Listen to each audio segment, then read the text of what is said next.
미국 여자 농구 스타 브리트니 그리너가 러시아 법원으로부터 불법 마약 밀반 입시도 혐의로 징역 9년형을 선고받았습니다. 러시아와 우크라이나 전쟁을 계기로 촉발된 팽팽한 지정학적 대결에서 그리너가 희생양이 됐다는 시각이 지배적입니다. 이승주 기자가 전합니다.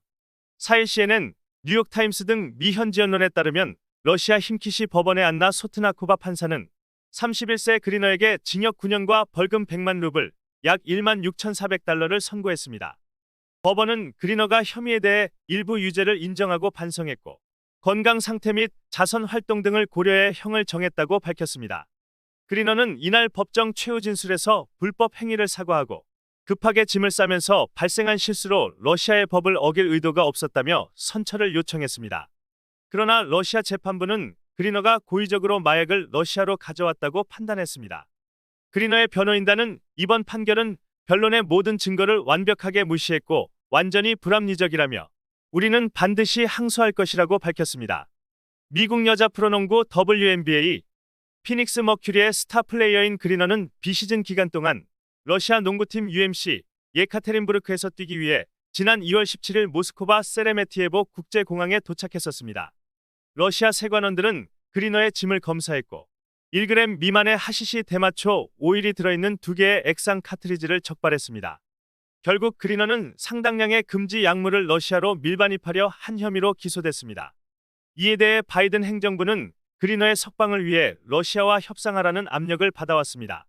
지난주 블링컨 미 국무장관은 미국 정부가 그리너와 러시아 내에 구금돼 있는 다른 미국인들의 석방을 러시아 측에 제안했다고 밝혔습니다.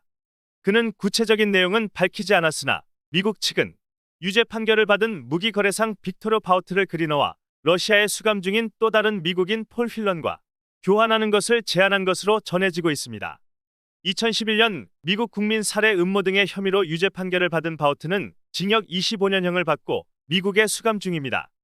당시 법무장관이던 에릭 홀더는 그를 세계에서 가장 많은 무기를 거래하는 상인 중 한 명이라고 불렀습니다. 이날 바이든 대통령은 성명을 통해 미국 국민인 브리트니 그리너가 러시아 측으로부터 실형을 선고받았다며 러시아는 그리너를 부당하게 억류하고 있다고 주장했습니다. 이 여인은 용납할 수 없는 일이고 나는 러시아가 그녀를 즉시 석방해 가족과 친구들, 동료들과 함께할 수 있도록 해줄 것을 요청한다며 우리 행정부는 가능한 빨리 브리트니와 폴 휠런을 집으로 안전하게 데려올 수 있는 모든 방법을 찾을 것이라고 밝혔습니다. 이에 러시아 크렘린의 드미트리 페스코프 대변인은 교환 가능성에 대한 협상은 신중해야 한다며 메가폰 외교와 여론 교환에 의한 시도는 결과로 이어지지 않을 것이라고 밝혔습니다. 이승주 지난달 미국에서 코로나19 경구용 먹는 치료제 팍스로비드 처방이 처음으로 100만 건을 넘은 것으로 집계됐습니다.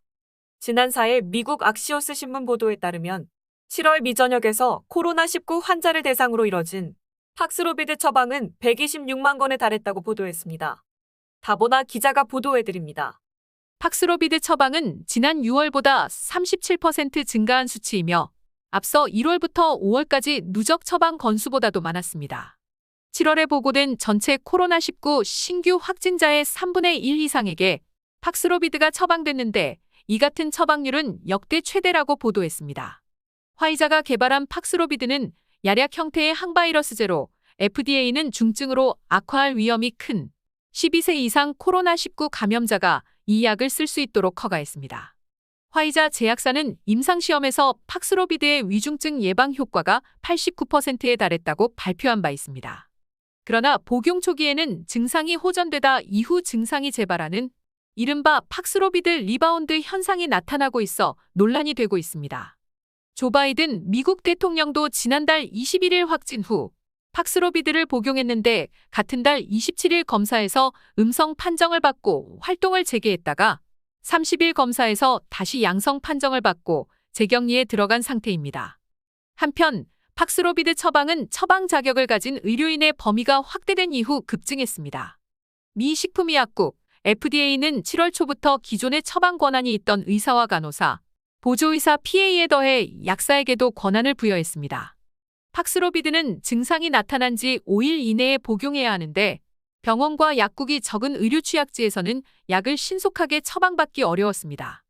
미 보건복지부 대변인은 팍스로비드가 허가를 받은 후 몇 달간은 사회 취약지와 비취약지 사이의 처방률이 상당한 격차를 보였지만 최근 2달 동안 그 격차는 31%에서 10%로 3분의 2가량 줄었다고 설명했습니다.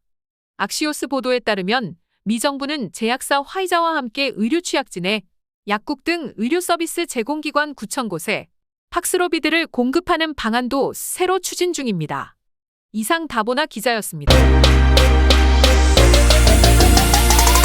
사우스 로스앤젤레스에 본부를 둔 한갱단의 오랜 동안 두목으로 지낸 피고에게 살인, 지역 사업체 갈취, 마약 유통 등 다양한 범죄 행위를 통해 갈취에 공모한 혐의로 지난 금요일 LA 갱단 두목에게 35년의 연방교도소에 감치하도록 선고했습니다.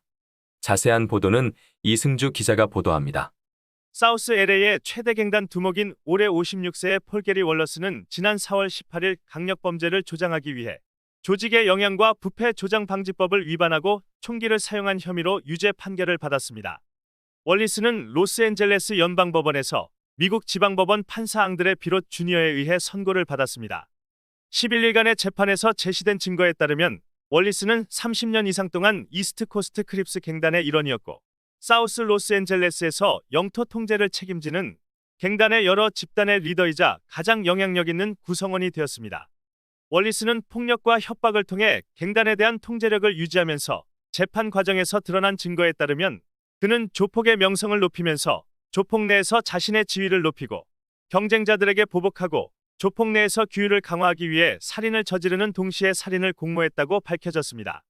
특히 갱단 두목으로서 월리스의 다른 범죄 행위에는 갱단 구역에서 마약을 팔고 지역 사업체를 갈취하고 강도의 사회를 보고 라이벌에 대한 협박, 폭행, 총격을 포함한 다른 폭력 행위에 관여하는 것이 포함되었습니다.